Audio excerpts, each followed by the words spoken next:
Hi there, welcome back to the new Qlik Sense tutorial video, and in this video we will look at the in-year time function which is responsible in identifying whether a given date or a timestamp is falling in a year.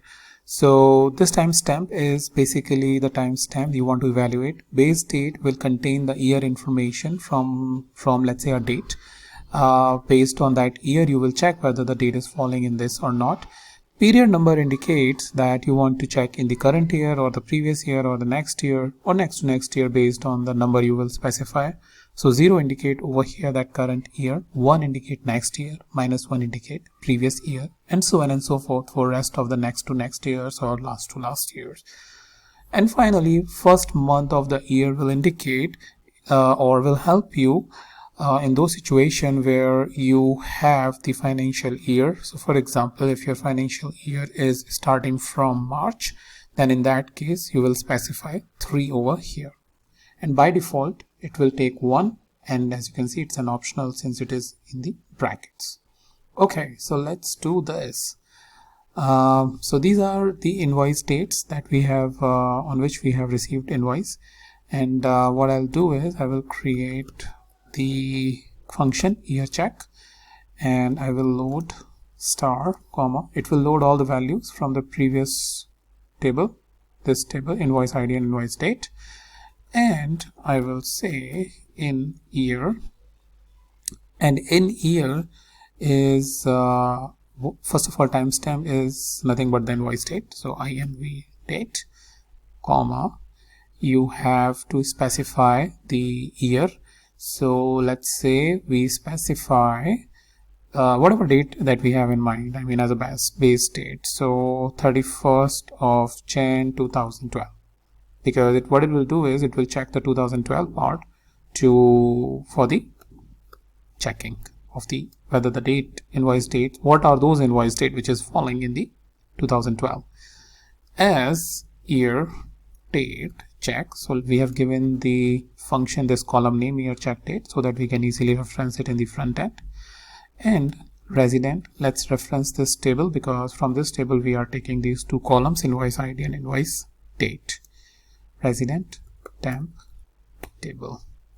Since we have all the columns from temp table, we don't need this, so we will going to drop table temp table, save and load. Close. Analysis table, add the dimension which is invoice date. This is what we are checking. Ideally it should give us 2012 dates as the dates we want to as a -1, which is true. So your date check, yep, as you can see 2012 it is giving us.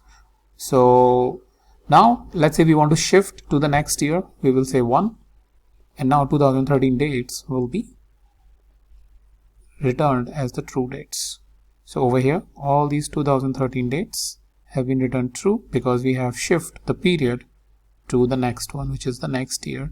Similarly, if you want, you can shift it to next year, save, load, and now 2014 for all the 2014.